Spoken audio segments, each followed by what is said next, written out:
Je n'aurais jamais imaginé que les mots les plus cruels que j'entendrais de toute ma vie viendraient de la bouche même de la personne qui était censée me protéger.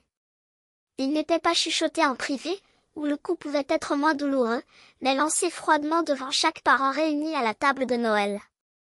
Ma mère a déclaré en riant qu'elle avait honte de moi, comme si c'était la blague la plus hilarante de la soirée.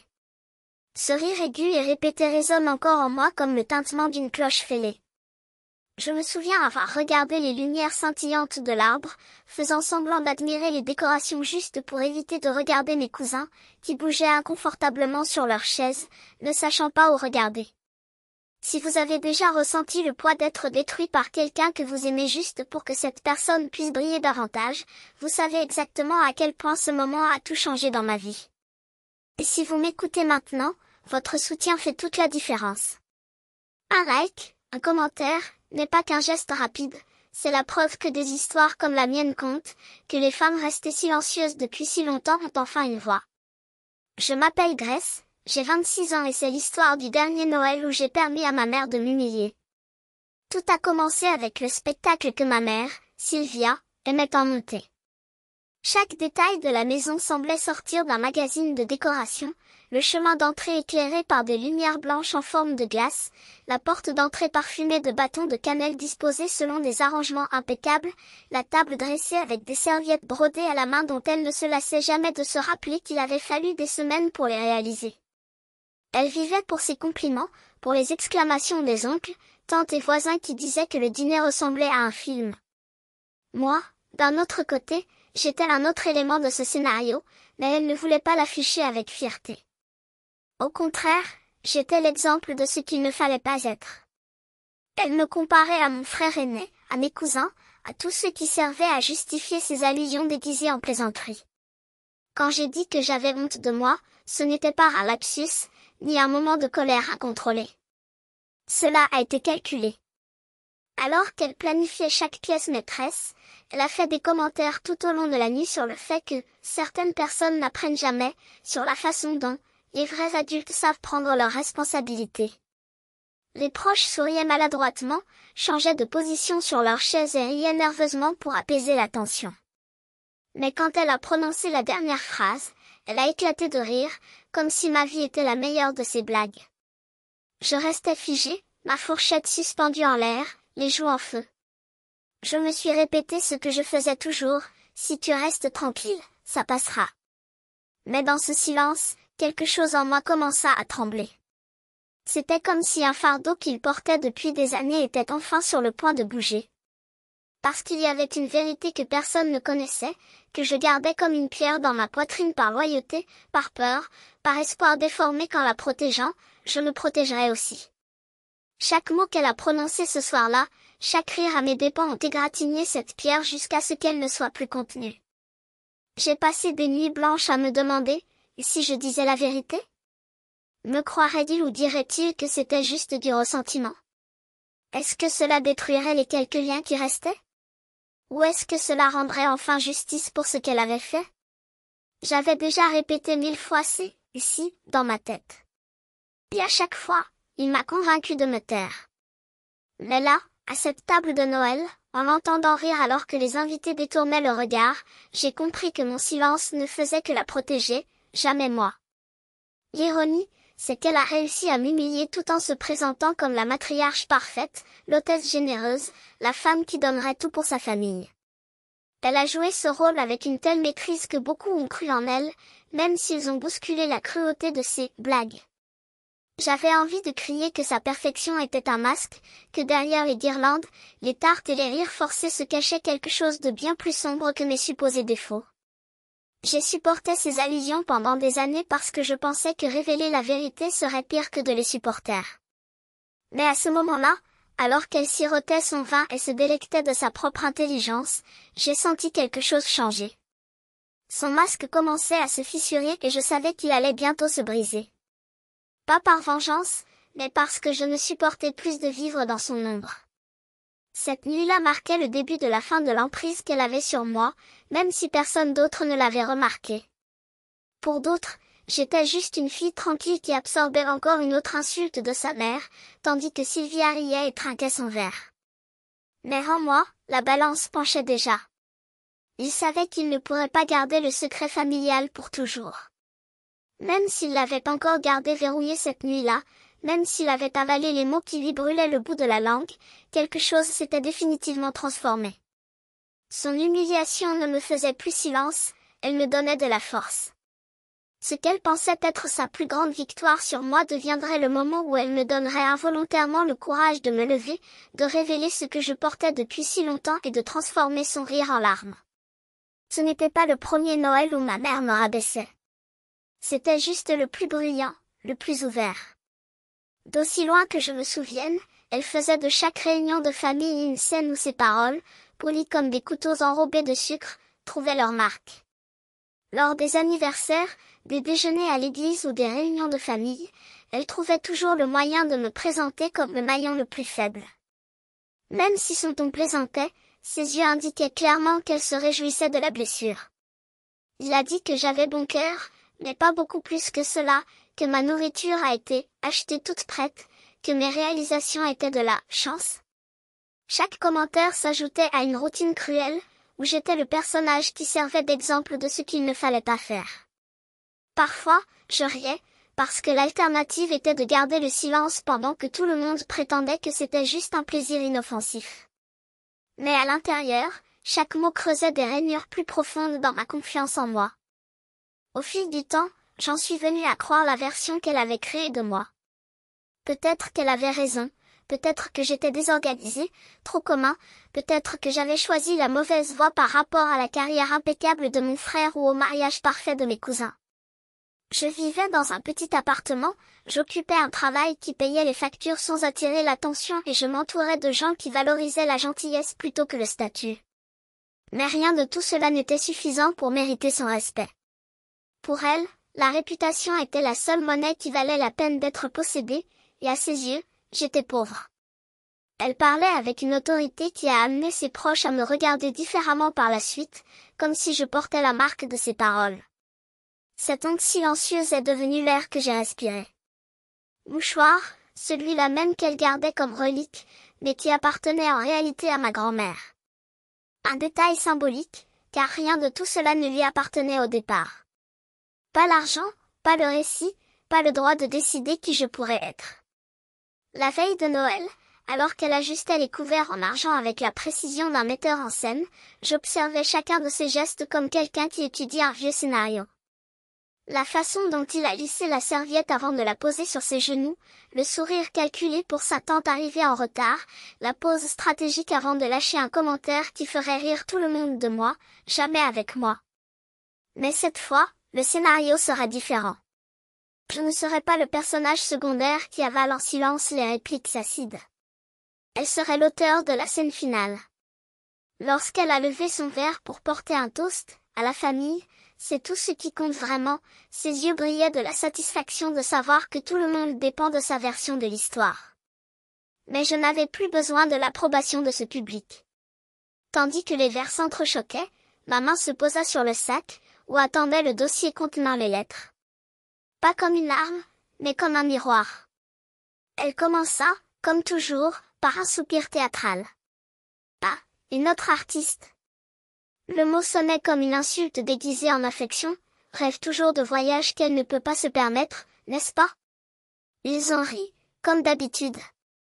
Certains par habitude, d'autres par peur d'être la prochaine cible.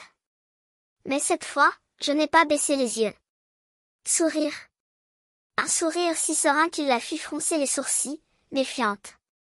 En fait, grand-mère m'a laissé quelque chose, dit-il en sortant calmement le paquet. Quelque chose que tu as caché.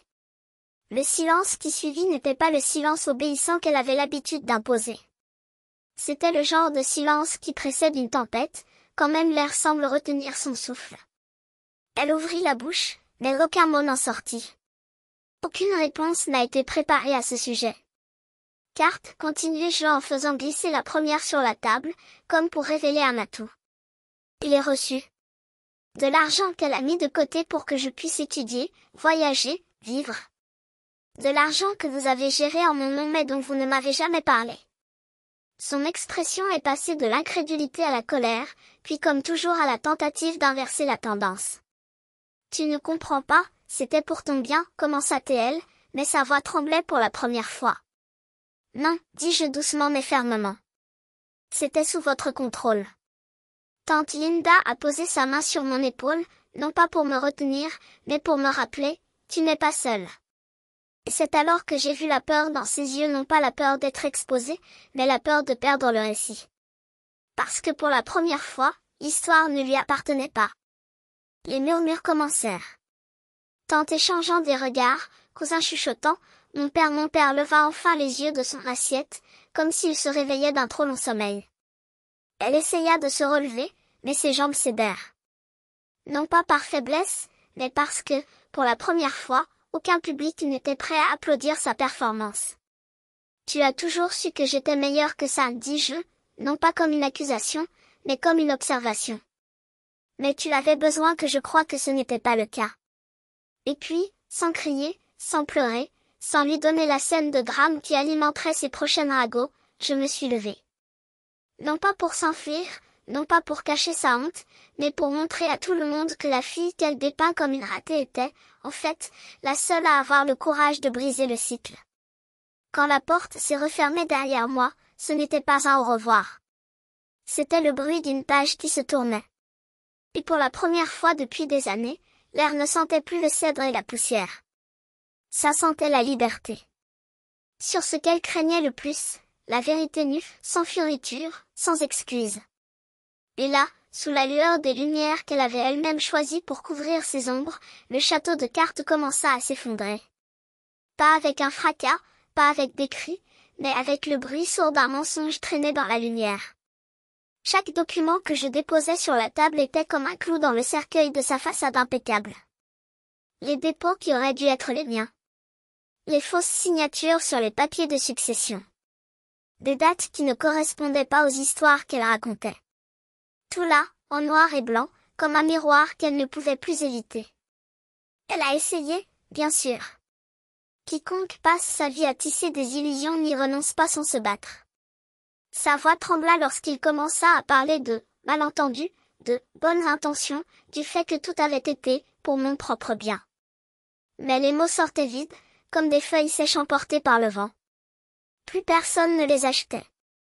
Même mon père, toujours spectateur silencieux, baissa les yeux sur sa serviette, comme s'il réalisait soudain le prix de son propre silence.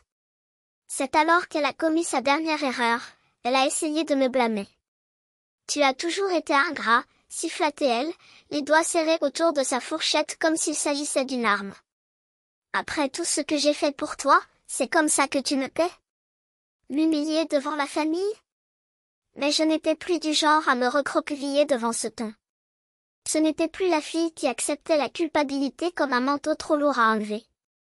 Non, maman, répondis-je, et ma voix parut étrange à mes propres oreilles, ferme, sans aucune trace d'hésitation. Tu n'as rien fait pour moi. Tu as tout fait contre moi. Et aujourd'hui, pour la première fois, vous entendrez ce que j'ai à dire. Le silence qui suivit fut si épais qu'on aurait juré que même les bougies avaient cessé de vaciller. Elle recula sur sa chaise, comme si je l'avais giflée. Parce qu'au fond, c'était ça, pour la première fois, on la forçait à me voir. Non pas comme une extension de son ego, non pas comme un projet inachevé, mais comme une femme qui a découvert, par elle-même, comment se libérer. Et puis, sans hâte, sans haine, j'ai ramassé le dossier et je l'ai fermé. Ce n'était plus une arme. C'était la preuve que je n'avais pas besoin qu'elle soit entendue. Il ne s'agit pas de vengeance, dit-il en regardant chaque visage autour de la table. C'est une question de justice. Et à propos de quelque chose que tu n'as jamais compris, maman, je n'ai pas besoin de ta permission pour être heureuse. Quand je me suis levée pour partir, personne n'a essayé de me retenir. Elle non plus. Car pour la première fois, la fille qu'elle avait toujours sous-estimée était la seule dans la pièce à n'avoir rien à perdre. Et cela, plus que n'importe quel document, a été ma victoire. Elle avait bâti un empire sur des secrets, gardant ce qui ne lui appartenait pas et utilisant le silence comme armure. Lorsqu'il ouvrit la bouche pour se défendre, les mots moururent sur ses lèvres. Tout le monde autour de la table savait ce que cela signifiait, la matriarche qui m'avait traité d'irresponsable avait, en fait, voler les ressources mêmes qui auraient pu prouver le contraire. Ce n'était plus de la cruauté. C'était une trahison. Pendant des années, j'ai porté ce poids seul, en avalant ses pointes parce que je pensais que révéler la vérité détruirait la famille. Mais là, dans cette pièce, j'ai compris que la famille vivait déjà dans son mensonge. Le silence qui suivit fut plus lourd que n'importe quelle accusation que j'aurais pu formuler. Le visage de ma mère a perdu toute couleur, son rire remplacé par des larmes qui insistaient pour s'échapper. L'ironie était cruelle et parfaite, ce qu'elle avait utilisé pour me maintenir dépendant la déshabillait maintenant, lui enlevant son contrôle. Pour la première fois, tout le monde la voyait non pas comme l'hôtesse impeccable, mais comme la femme qui avait trahi sa propre fille pour préserver une façade. Et pour la première fois, j'ai senti le poids de ces années cachées se retirer de mes épaules. Les preuves gisaient sur la table comme des blessures ouvertes, et personne n'osait bouger. Mes cousins me regardaient avec de grands yeux. Mes tantes chuchotaient entre elles. Même mon père remua sur son siège, comme s'il réalisait trop tard le prix de son silence. Ma mère essayait de se ressaisir, disant qu'elle ne voulait que le meilleur pour moi, qu'elle avait agi par amour. Mais les mots sonnaient creux. Pendant des années, elle m'avait dépeint comme insouciant et faible. Il y avait la preuve qu'elle m'avait volé ma chance de prouver le contraire. Le rire avait disparu, remplacé par un tremblement désespéré dans sa voix qui ne faisait qu'aggraver le poids de la vérité. Tante Linda se pencha en avant, sa voix calme coupant la tension. Il a suggéré que la seule façon de résoudre ce problème était de restituer l'intégralité de l'argent, conformément aux intentions de ma grand-mère.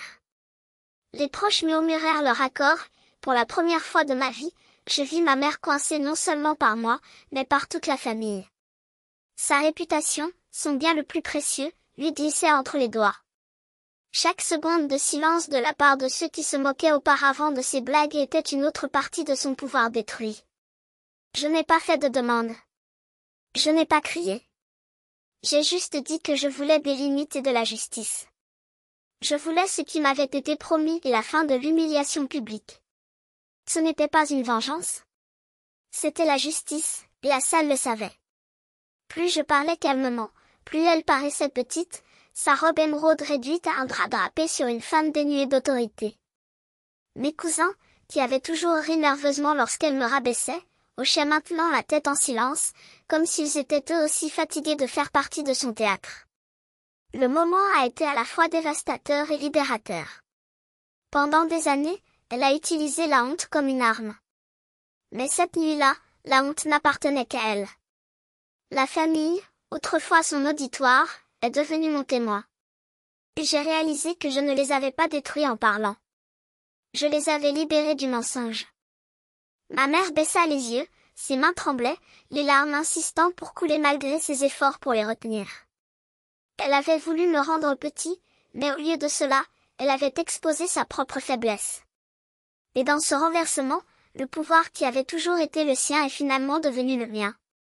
Dans le lourd silence qui a suivi, j'ai ressenti pour la première fois ce que c'était que d'être libre de son emprise. Je ne me comportais plus comme l'enfant qui sursautait à chaque mot tranchant. J'étais grande comme une femme prête à façonner son propre avenir. J'ai dit au panel que j'utiliserais le fonds restauré pour achever la certification que j'avais retardée, afin de garantir l'indépendance qui m'avait toujours été refusée. Ma voix était ferme, pas provocante, mais certaine. Et, pour la première fois, je n'ai pas demandé la permission. J'ai déclaré que ma vie m'appartenait. Mes cousins me regardaient différemment, non pas avec pitié, mais avec respect, comme s'ils reconnaissaient eux aussi que le rôle qui m'avait été imposé s'était effondré. J'ai parlé d'emménager dans une maison qui serait la mienne, non pas à quelques pas de sa surveillance constante, mais suffisamment proche de la famille que j'ai choisi d'accueillir. J'ai même évoqué le désir d'organiser un jour mon propre dîner, pas parfaitement, mais chaleureusement, dans un endroit où le rire ne coûterait à personne sa dignité. C'était un rêve que j'avais enterré sous son contrôle, maintenant enfin libre de respirer. Un cousin a brisé la tension avec une légère plaisanterie sur le fait que j'avais enfin droit au reste, et la table a éclaté d'un rire doux, cette fois chaleureux, pas cruel. Ce petit son était plus apaisant que n'importe quelle excuse que ma mère pouvait donner. Cela m'a rappelé que les familles peuvent se transformer, que les histoires peuvent être réécrites et que même le plus petit geste de soutien peut dénouer le nœud d'années de silence. L'air, auparavant suffocant, commençait à devenir plus léger, comme si la vérité avait ouvert des fenêtres dont nous ignorions même qu'elles étaient fermées. Ensuite, ma mère a essayé de parler, mais ce qui est sorti n'était ni de la défense ni de la colère. C'était un sanglot étouffé. Des larmes coulèrent sur son visage et la femme qui s'était moquée de moi quelques instants auparavant s'effondra devant tout le monde. Il a murmuré quelque chose sur la peur, sur le désir de me protéger des excuses qui n'avaient plus de poids, mais les larmes étaient réelles, brutes, contrôlées. Pour la première fois, j'ai cru qu'elle voyait le prix de ce qu'elle avait fait, non seulement pour moi, mais pour elle-même. Le renversement était complet. Je n'étais plus sa cible. J'étais l'auteur de ma propre vie, et elle était celle qui restait derrière, brisée devant la famille qui régnait autrefois.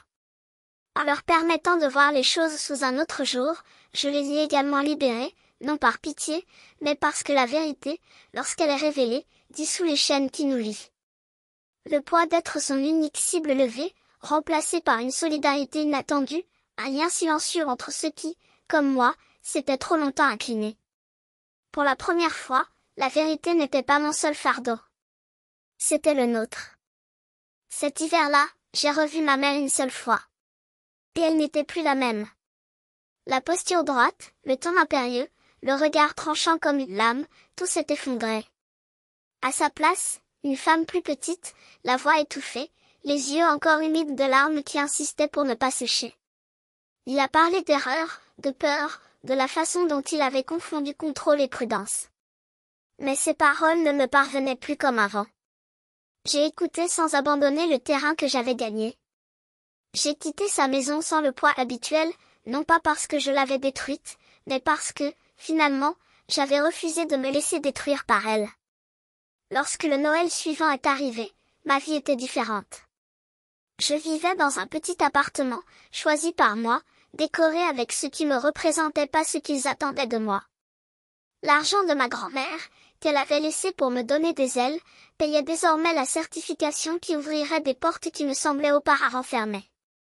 Les journées n'étaient plus une bataille contre le doute, mais une marche régulière, sans aucune surprise en voyant votre nom clignoter sur l'écran du téléphone. Le pouvoir qu'elle avait exercé sur moi n'était plus qu'une ombre fanée, remplacée par la calme certitude que, pour la première fois, je menais ma propre vie.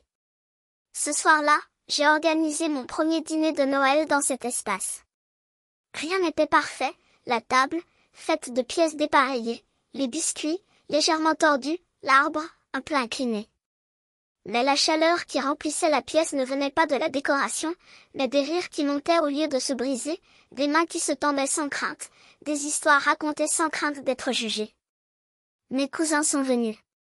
Tante Linda lui a apporté ses fameux petits pains.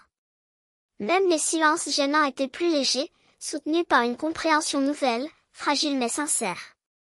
Ce n'était pas un magazine de Noël. C'était réel. C'était le mien. Lorsque j'ai accroché à la branche l'une des décorations de ma grand-mère la cloche en verre sur laquelle est gravé le mot croire, j'ai compris la vérité la plus profonde. Croire en moi avait été bien plus difficile que croire en son amour. Mais maintenant, les deux choses coexistaient en moi, non pas comme contradictoires, mais comme partie d'une même histoire. Elle a essayé de me rendre petit, mais, sans le vouloir, elle m'a donné la force de grandir. Ce n'est pas la vengeance qui m'a sauvée, mais la justice silencieuse de dire ça suffit. Ce n'est pas la haine qui m'a libérée, mais le courage de fixer des limites. Ce n'était pas le silence qui me protégeait, mais la voix qui refusait finalement de se taire. La leçon est simple, ne confondez jamais domination avec affection, ni soumission avec force. Les familles peuvent enterrer leur vérité, mais la lumière trouve toujours un moyen de percer les fissures. Ma mère s'était déjà moquée de moi pour se sentir puissante. Les rires se tarirent. La vérité est restée. Je ne suis plus la fille que tu essayais d'embarrasser. Je suis la femme qui s'est levée, a pris la parole et a marché vers un avenir qui, pour la première fois, n'appartenait qu'à moi. Et chaque fois que la cloche reflète la lumière de l'arbre, je me souviens que même les blessures les plus profondes peuvent se transformer en la paix la plus solide, celle qui vient du fait de savoir qu'en fin de compte, la liberté vaut toujours la peine d'être combattue.